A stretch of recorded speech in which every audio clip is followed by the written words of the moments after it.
नमस्कार विद्यार्थियों, आपके अपने इस संस्कृत समृद्धि यूट्यूब चैनल पर आपका हार्दिक स्वागत है। आप लोग इस आज की क्लास का इंतज़ार कर रहे थे। मैंने एक जो आपकी जो बार बार शिकायत आ रही है, मैंने एक बात बोली थी आपसे। मैंने कहा वर्तमान में जो मेरी क्लासेस का शेड्यूल है बहुत ज़्यादा व्यस्त है, उसमें से मैं आपके लिए समय निकालती हूँ।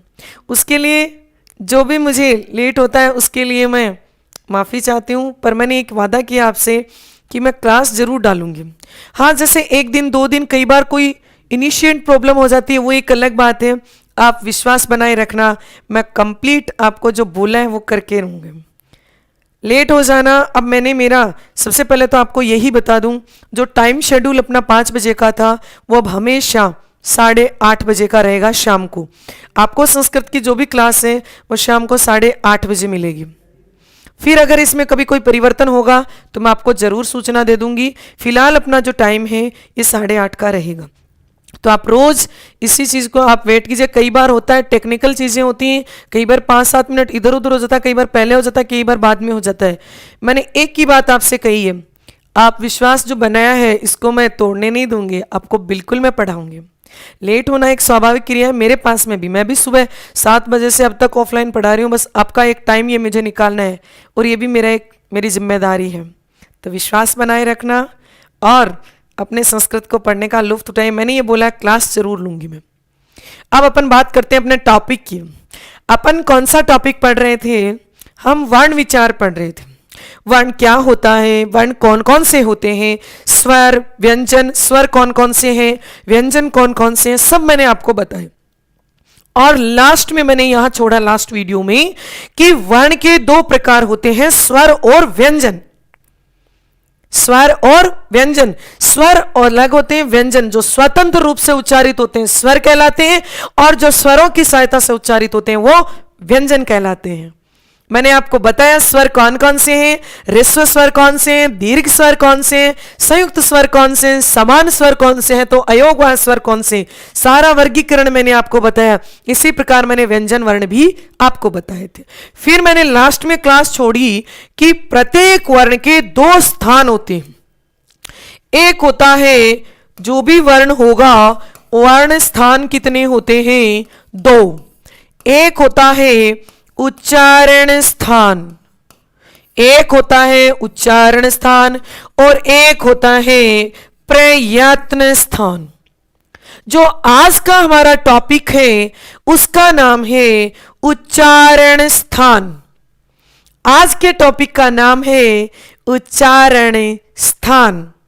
इस टॉपिक में से आपके अनिवार्य रूप से 2 प्रश्न तो आते ही हैं। एक तो किसी स्वतंत्र वर्ण का उच्चारण स्थान आपसे पूछ लेता है कि त का उच्चारण स्थान क्या होता है, क का क्या होता है, पे का क्या होता है, और एक आपको समूह के रूप में पूछ लेगा।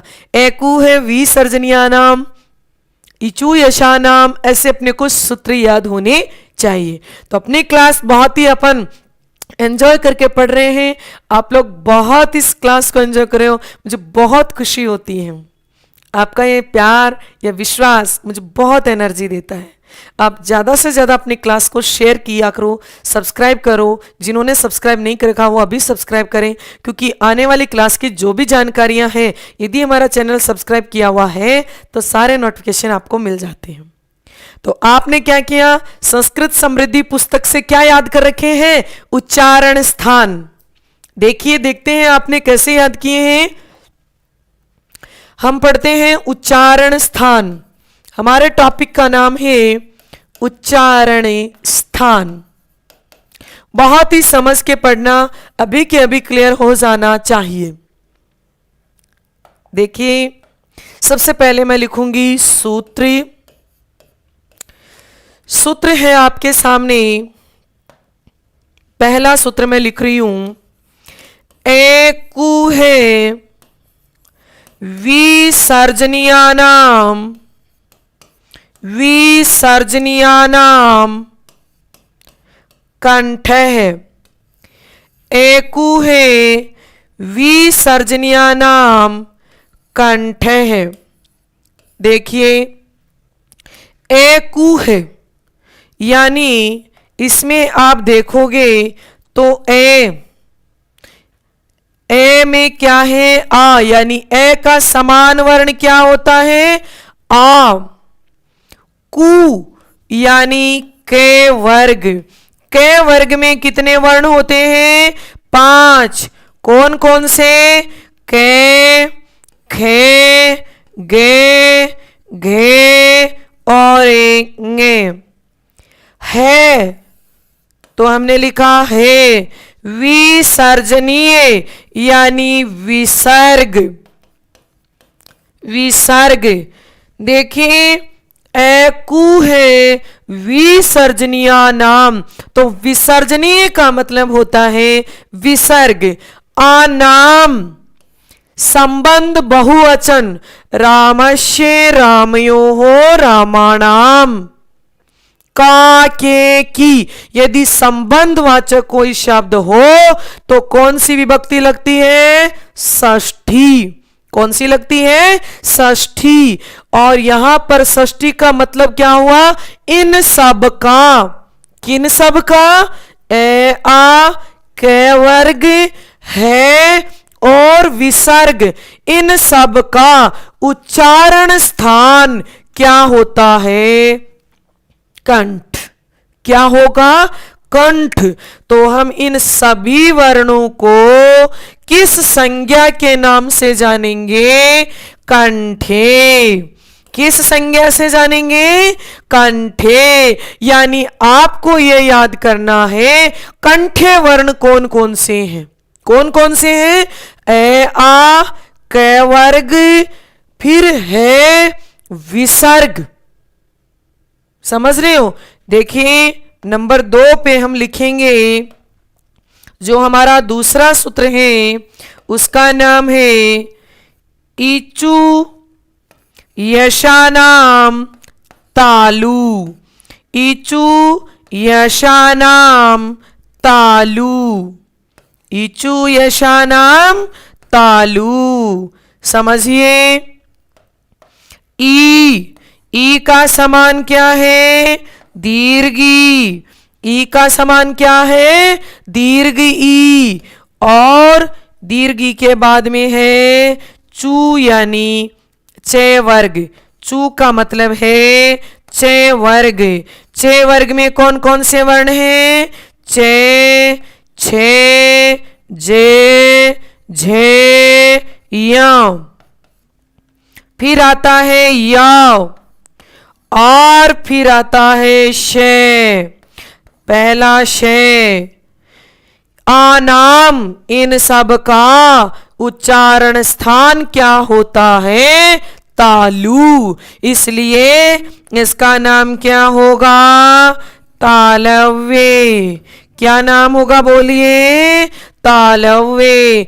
अर्थात देखिए ई चू यानी छह वर्ग, या श आनाम ईचु यशा नाम यानी ई चे वर्ग या और शे इन सभी का उच्चारण स्थान तालु होता है।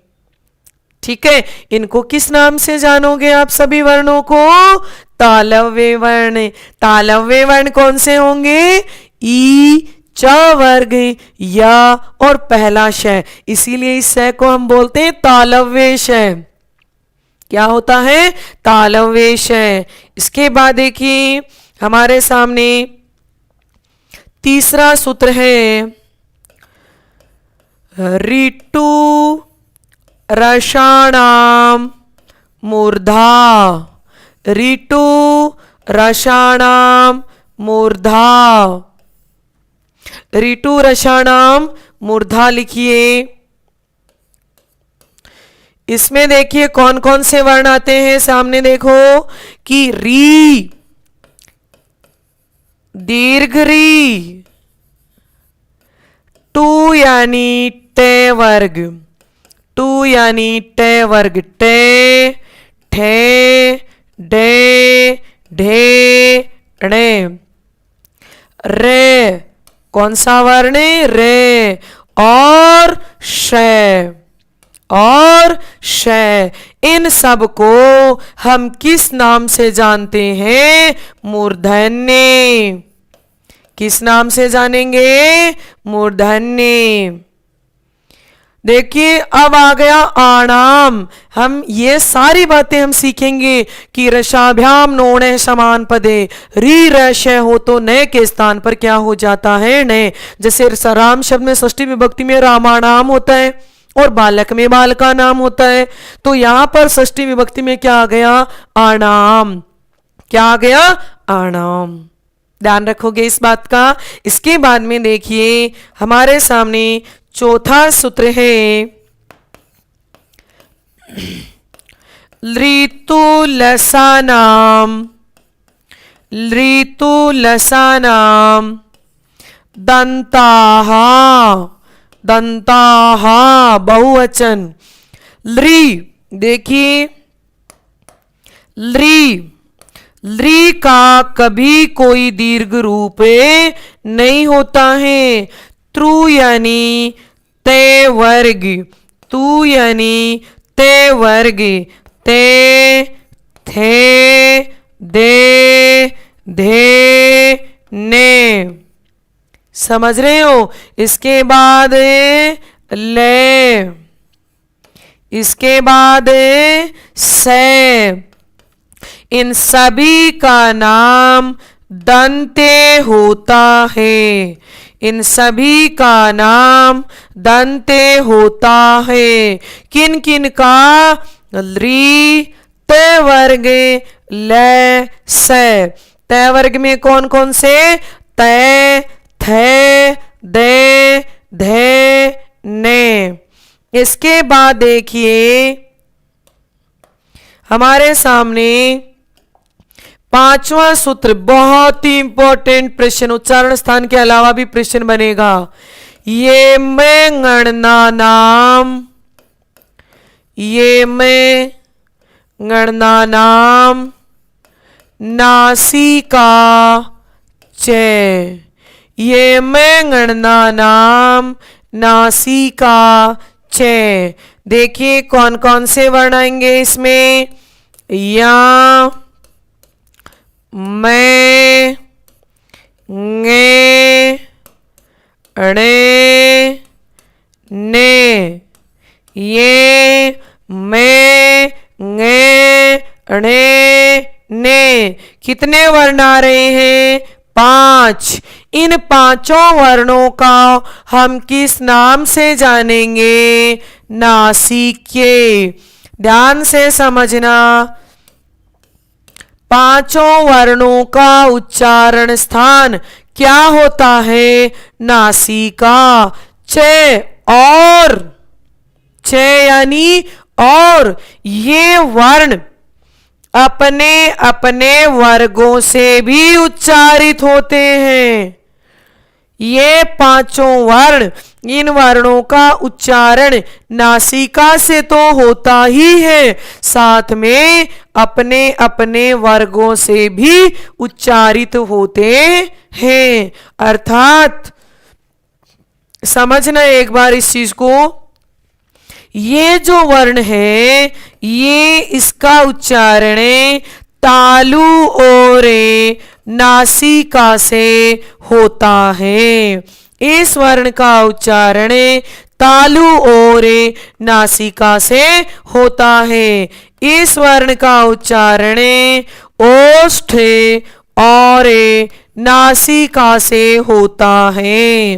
इस वर्ण का उच्चारण कंठ और नासिका से होता है।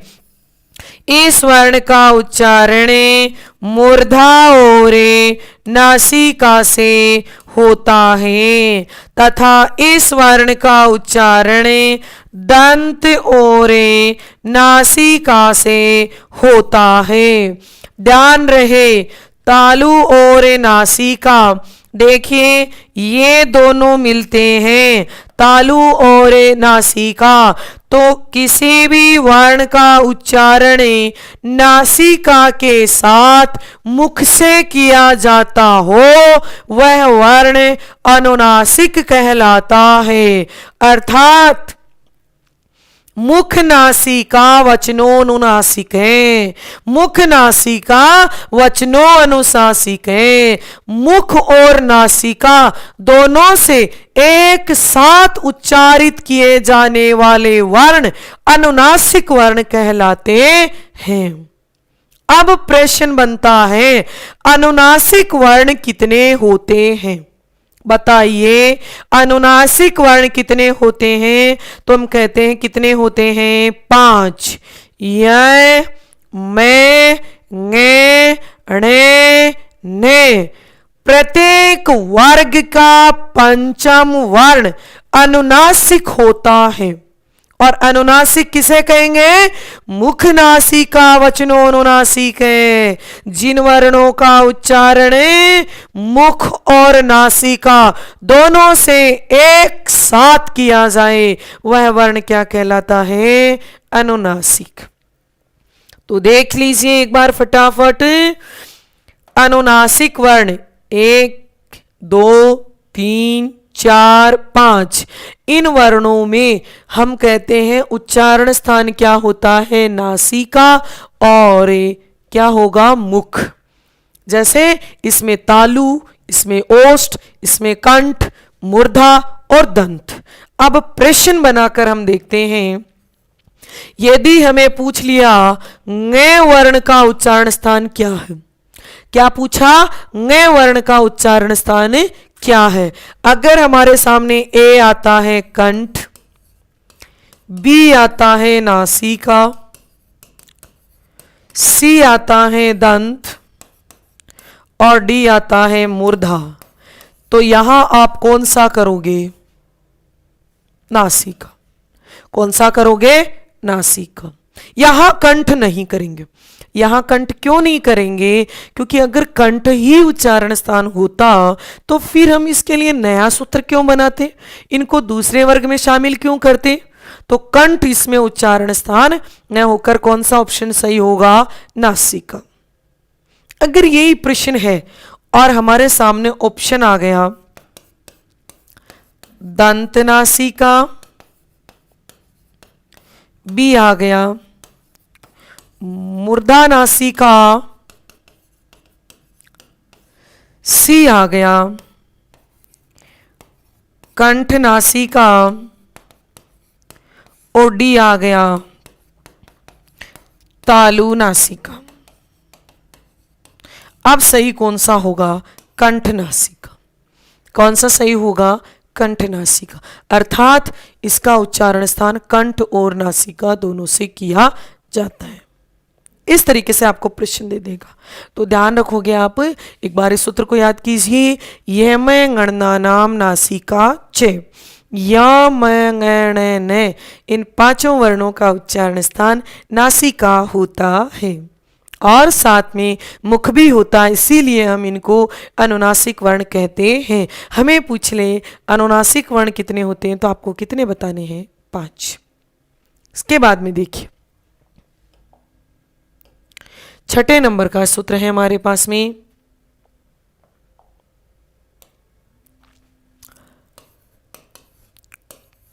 उपपद मान्यानाम ओष्ठौ। ये कोई जैसे आपको ये ऐसा कोई फिक्स नहीं है, जैसे मैंने आपको यमंगणना नाम नासिका पहले पढ़ा दिया, अब उपपद्मानिया नाम हमारे समझ में आना चाहिए। हम चाहें तो 5वें नंबर पर इसको पढ़कर 6ठे नंबर पर यमंगणना नाम नासिका चे भी पढ़ सकते। ऐसा कोई कंफ्यूजन नहीं होना आपको कि मैम आपने पहले ये पढ़ा दिया। हमारे समझ में आना चाहिए कौन से वर्ण का उच्चारण स्थान कौन सा है। तो मैंने आपको पहले नासिक के वर्ण पढ़ा दिए, अब मैं कौन सा लिख रही हूँ? औष्ठ्य वर्ण। तो देखिए आपके सामने ऊ और ऊ, देखो सब जगह कु, चू, टू, तू, सब जगह ऊ कैसा आ रहा है? छोटा। पर ध्यान से देखो पू में कैसा आ रहा है? बड़ा। ये बड़ा कैसे आया? क्या पू बड़ा होता है क्या? ऐसा नहीं है। यानी यहां पर पू प्लस उपद मानिए, देखिए उपद मानिया नाम, तो पू यहां पर प में मात्रा किसकी है? ऊ की।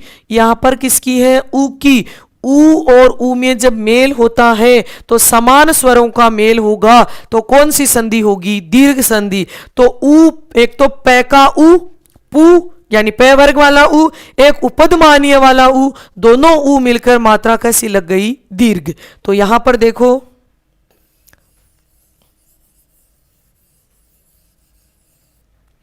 यहां पर हम लिखेंगे प वर्ग। प वर्ग में वर्ण बोलिए फटाफट। प, फे, बे, भे, में। और देखिए उपद मानिए, उपद मानिए, उपद मानिए वर्ण आधा विसर्ग पे और फे के पहले लग जाए तो वह वर्ण क्या कहलाता है? उपद मानिए। क्या कहलाएगा? उपद मानिए। और हम इन वर्णों को किस नाम से जानेंगे? ओष्ठे। किस नाम से जानेंगे? ओष्ठे। उपु पदमानिया नाम ओष्ठौ। ऊ पू यानी प वर्ग, उपद मानिए, इन सब का उच्चारण स्थान ओष्ठे होता है। इसके बाद देखिए 7वें नंबर पे हम पढ़ेंगे ए दई तो हो कंठ तालु। देखो इसको मैं अलग अलग करके आपको बताऊं। देखिए ये है एत और ऐत। जब किसी का द्विवचन रूप में लिखते हैं, जैसे द्विवचन रामस्य रामयोहो, इतनी देर तो देखो सब में क्या आ रहा था? आनाम। आनाम का मतलब क्या होता है? इन सब का। देखो इचु यशा नाम, अकु है विसर्जनिया नाम, ऋतु रसानाम, ऋतु लसानाम, उपू पद्मानिया नाम। समझ रहे हो? बट यहां क्या आ गया? देखो आनाम नहीं आ रहा, ए दई तो हो। तो यहां दो वर्ण है। एत का मतलब है एकार और ऐत का मतलब है आई। ए दई तो हो मतलब इन दोनों का छठी विभक्ति का द्विवचन।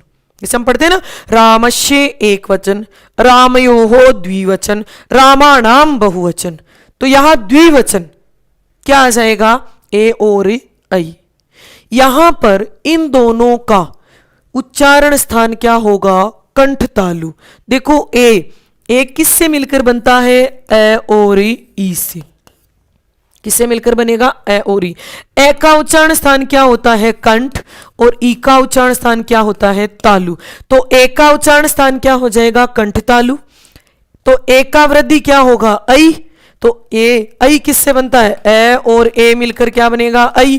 तो ऐ का उच्चारण स्थान भी क्या होगा? कंठ तालु, क्योंकि ए का वृद्धि रूप क्या होता है? ऐ। तो ऐ का भी क्या हो जाएगा? कंठ तालु। तो कितने वर्णों का कंठ तालु होगा? दो। कौन कौन से? ए और ऐ। समझ रहे हो? इसके बाद देखिए, देखो एत ऐत, यहां पहला वर्ण है, बाद में स्वर है, तो पहले को कौन सा हो जाता है? तीसरा जश्व संधि में, तो यहां द आ गया। तो ए दई तो हो कंठ तालु। इन वर्णों को किस नाम से जाना जाता है? कंठ तालव्य। कंठ तालव्य। इसके बाद देखिए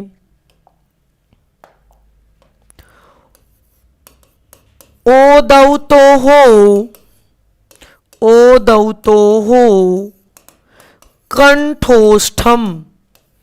कंठोष्ठम।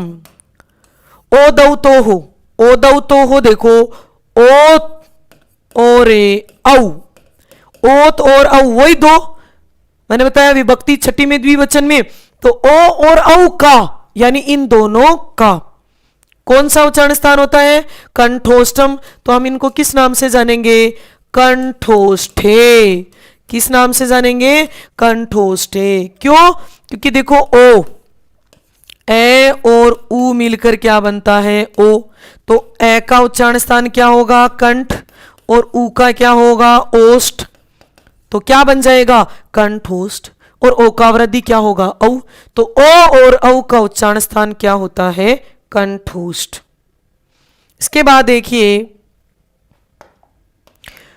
वकारस्य, वकारस्य दंतोष्ठम, वकारस्य दंतोष्ठम, यानी व का उच्चारण स्थान क्या होता है? दंतोष्ठ।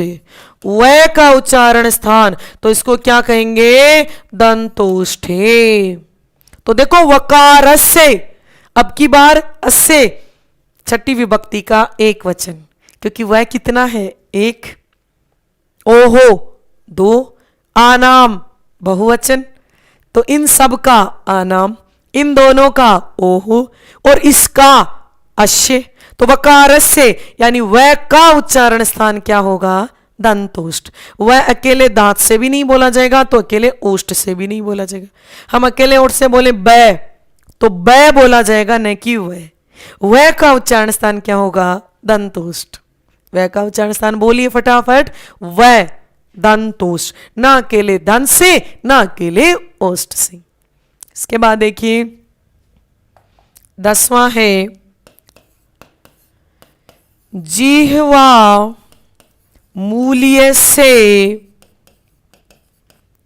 जिह्वा मूलम, जिह्वा मूल्य से जिह्वा मूलम।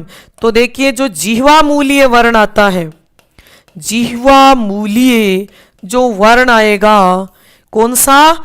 आधा विसर्ग क या ख के पहले हो, उसको जिह्वा मूल्य कहते हैं। अपन ने पिछले क्लास में पढ़ा था। तो हम लिखेंगे जिह्वा मूल्य। यहां पर आप देखोगे कि आधा विसर्ग प या फ के पहले होता है, तो हम क्या कहेंगे? जिह्वा मूल्य। तो यहां अपन देखें कितने वर्ण होंगे जिह्वा मूल्य से? ये भी कितने वर्ण हैं? एक। कितने वर्ण हैं? एक। इसके बाद लास्ट सूत्र देखिए, नासिका अनुस्वारस्य, नासिका अनुस्वारस्य, नासिका अनुस्वार का उच्चारण स्थान, अनुस्वार का उच्चारण स्थान नासिका होता है, इसलिए अनुस्वार को किस संज्ञा से जानेंगे? नासिक।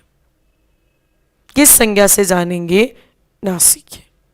समझ रहे हो? तो इस प्रकार सभी वर्णों के हम उच्चारण स्थान पढ़ लेते हैं। देखो हमारे सामने वर्ण कौन कौन से होते हैं? ए आ, ई ऊ, री और री, री, फिर ए आई, ओ औ। समझ रहे हो? इसके बाद कौन से वर्ण होते हैं हमारे सामने? क वर्ग, च वर्ग, फिर ट वर्ग। बहुत ही इंपॉर्टेंट जो अपन ने पढ़ा है, इसी को एक शॉर्टकट में नोट्स के रूप में मैं बता रही हूं।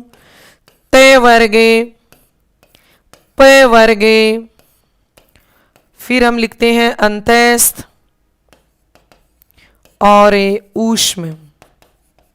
ये वर्ण होते हैं। और एक नाम हमारे सामने आता है अयोगवाह। अब ध्यान से समझना इस बात को। देखिए ए आ का उच्चारण स्थान क्या होता है? कंठ। ई का क्या होगा? तालु। ऊ का क्या होगा? ओष्ठ। री का क्या होगा? मूर्धा। ली का होगा दंत। कंठतालु, फिर होगा कंठोष्ठ। यानी सभी स्वरों का आप उच्चारण स्थान बता सकते हो, क्योंकि अकु है विसर्जनिया नाम कंठ है, इचू यशा नाम तालु, ऊपू पद्मानिया नाम ओष्ठ, ऋतु रसा नाम मूर्धा, ऋतु लसा नाम दंता, ए दयितो हो कंठ तालु, ओ दौतो हो कंठोष्ठम। सभी स्वरों का उच्चारण स्थान, आपको किसी भी स्वर का उच्चारण स्थान पूछे आप बता सकते हो ना? ठीक है।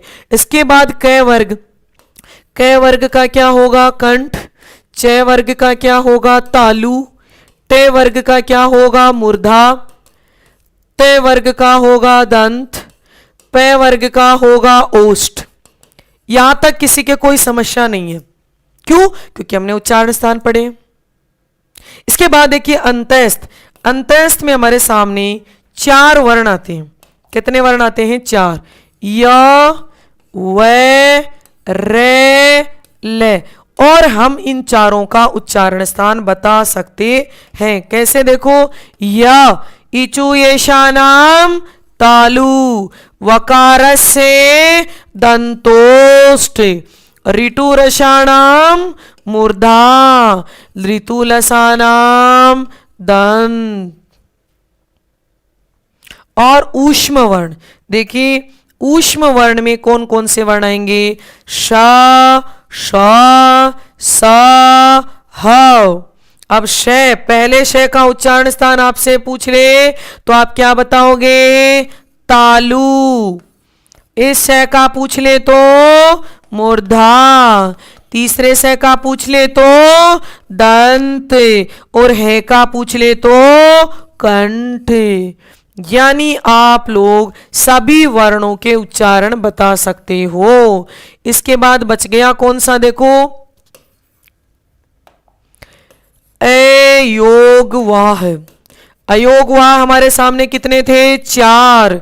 कौन कौन से थे? फटाफट नाम देखिए। अनुस्वार, फिर विसर्ग, फिर उपधमानीय, फिर जीवामूलीय। कितने वर्ण हैं अयोगवाह है? 4। कौन कौन से? विनोस्वार, विसर्ग, उपधमानीय और जीवामूलीय। अयोगवाह क्या होते हैं, कैसे होते हैं, डिटेल से अपन ने पिछले क्लास में समझा था, तो फटाफट देख लीजिए। अनुस्वार का उच्चारण स्थान बताइए, तो आप बता दोगे नासिका। विसर्ग का पूछे तो कंठ। उपधमानीय का पूछे तो ओष्ठ। जीवामूलीय का पूछे तो जीवामूल। यानी मैं आपको निष्कर्ष के तौर पे ये कह सकती हूं कि संपूर्ण वर्णमाला के किसी भी वर्ण का आपको उच्चारण स्थान पूछे तो आप इस तरीके से बता सकते हो। देखिए आप लोग एक बार फटाफट,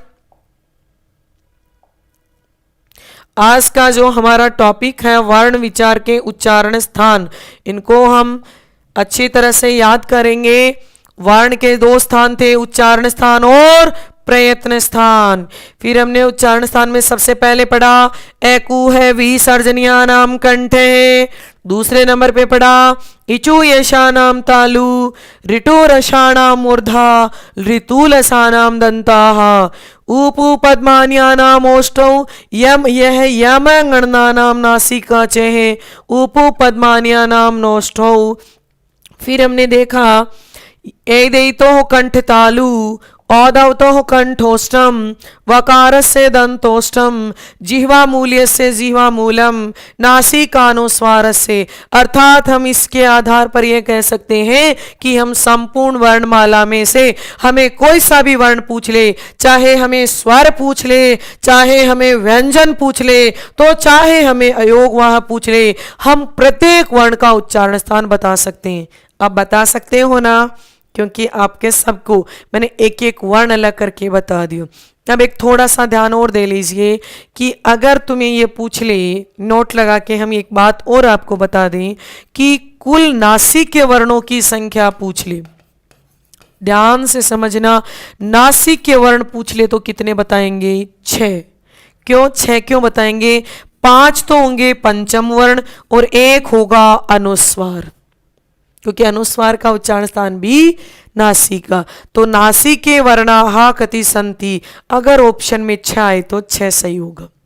परंतु यही प्रश्न अगर आप लोगों को पूछ ले अनुनासिक वर्ण कितने होते हैं, अनुनासिक वर्ण कति संति, तो आप कितने बताओगे? 5, क्योंकि या मैं न अनुनासिक मुख नासिका वचनो अनुनासिक है, जिनका उच्चारण मुख और नासिका दोनों से होता है वो क्या कहलाते हैं? अनुनासिक। तो अनुनासिक वर्णों की संख्या कितनी याद करोगे? 5, नासिक के 6। और इसी के साथ मैं ये कहूं कि इस चैप्टर को जैसे ही अगली क्लास आप पढ़ते हो उससे पहले जरूर याद करोगे। ध्यान रहे सबको, मैंने बताया था जैसे अभी हमारे कल की क्लास के बाद ये वर्ण विचार का चैप्टर भी जो चल रहा है ये तो कंटिन्यू चलेगा ही चलेगा। 31 तारीख को अपन ने एक टेस्ट जो लेने की बात थी कि संपूर्ण सिलेबस के आधार पे आपका टेस्ट लिया जाएगा, और वो टेस्ट अब मैं आपको ये बता दूं वो टेस्ट लाइव होगा। उसका टाइमिंग क्या रहेगी ये हम कल की क्लास में जानेंगे कि हमारे लाइव टेस्ट की टाइमिंग क्या रहेगी। कंप्लीट अपने रीड के सिलेबस को ध्यान में रखकर मैंने उस टेस्ट का तैयार किया है। 30 प्रश्न होंगे और नए सिलेबस के आधार पे होंगे, यानी उस टेस्ट में संख्या ज्ञान भी होगा, समय ज्ञान भी होगा, अलंकार का प्रश्न भी होगा, माहेश्वर सूत्रों पर आधारित प्रश्न भी होगा। अदरवाइज जो सारे सिलेबस होते हैं वो तो होंगे ही होंगे। उन्हीं 30 प्रश्नों में शिक्षण विधि भी होगी, संधि, समास, प्रत्यय, उपसर्ग, अव्यय, जो आपका मान लिया एक एग्जाम में जो पेपर देते हो, मैंने आपको बोला कि मैं आपके जो मॉडल टेस्ट पेपर लूंगी, तो आप सबसे रिक्वेस्ट है। और दूसरी बात बच्चों, आप लोगों के मन में आ रहा है कि कईयों की संडे को एग्जाम टेट का पेपर है, तो आपको घबराने की जरूरत नहीं है, क्योंकि मैं उस टेस्ट का टाइमिंग या इवनिंग में रखूंगी 7-8 के बीच में, जो भी रहेगा एग्जैक्ट टाइम मैं कल की क्लास में आपको बता दूंगी कि अपना लाइव टेस्ट कब रहेगा। तो ज्यादा से ज्यादा इस चीज को शेयर करना, हर विद्यार्थी अपना टेस्ट दे, अपना मूल्यांकन करे। लोग टेस्ट सीरीज के नाम पर पता नहीं कितना क्या व्यवसायीकरण होता है। अपनी टेस्ट सीरीज तो बिल्कुल फ्री है, लाइव, मैंने बोला अकॉर्डिंग टू सिलेबस, कोई कहीं से कट कॉपी पेस्ट नहीं है। सारे प्रश्न हमने कक्षा 6, 7, 8, 9, 10 की जो संस्कृत की पुस्तक है उनमें राजस्थान के इतिहास, कला, संस्कृति से संबंधित गद्यांश लिया है, उसी से संबंधित मैंने पद्यांश लिया। बिल्कुल नया होगा आपके लिए। ये जो टेस्ट में जो पेपर होगा वो बिल्कुल नया होगा, कहीं पर भी नहीं दिया, क्योंकि वो पेपर मैंने खुद ने अभी पहली बार बनाकर आप लोगों के सामने प्रस्तुत करूंगी। लाइव टेस्ट आपको जरूर देना होगा, क्योंकि इसकी अवधि ये नहीं दोगे तब तक आप अपना मूल्यांकन नहीं करोगे। दूसरी बात, अपना धैर्य बनाए रखा करो। कोई क्लास, मैंने बोला मेरा शेड्यूल बहुत ज्यादा, ऑफलाइन क्लासेस शुरू हो गई, बहुत ज्यादा बिजी चल रहा है, फिर भी मैं आपको विश्वास दिला रही हूं मैं आपकी क्लासें नियमित कंटिन्यू रखूंगी। किसी कारणवश कोई लेट सेट हो जाता है या कोई छुट्टी हो जाती है, वो तो देखो सभी जानते हो आप, तो आप धैर्य रखा करो। संस्कृत की क्लास डेफिनेट आपको मिलेगी। तभी तो मैं एग्जैक्ट टाइम नहीं बता पाती हूं कि मैं लाइव कब आऊंगी, ये कब आऊंगी, ये कब आऊंगी। मैंने संडे को इसलिए रखा कि संडे के टाइम में लाइव आकर आपका टेस्ट लूं। टेस्ट जब तक लाइव नहीं होगा तो आप मूल्यांकन नहीं कर पाएंगे। मुझे भी फीलिंग आएगी मेरे इतने बच्चे मेरे सामने होंगे, मैं आपको देख नहीं पाऊंगी, बट मेरी फीलिंग्स ये भी है कि मैं इतने बच्चों के सामने आपका टेस्ट लूंगी। मुझे उम्मीद है, आप लोगों से विश्वास भी है, और मेरे को आपसे कहने का मेरा यह हक भी मैं मानती हूं कि ज्यादा से ज्यादा बच्चों को जोड़ने की कोशिश करना। पहला टेस्ट है, अगर मजा आया कि बहुत स्टूडेंट मेरे लाइव उपस्थित हैं तो मैं आपके ज्यादा से ज्यादा लाइव क्लासेस रखूंगी, सारे डाउट सॉल्यूशंस रखूंगी, ज्यादा से ज्यादा आपकी डाउट सॉल्यूशन क्लास रखूंगी। परंतु अगर लगा कि नहीं बहुत ज्यादा रिक्वायरमेंट नहीं है तो फिर अपन इसको नहीं, या आप पे डिपेंड है। आप अपनी क्लासेस को लाइव, मुझे मजबूर कर दो कि मुझे लाइव क्लास लेनी पड़े, और ये पता चलेगा आपका संडे की क्लास में। देखते हैं पहली लाइव क्लास में आप कितनी उपस्थिति देते हो। Thank you so much.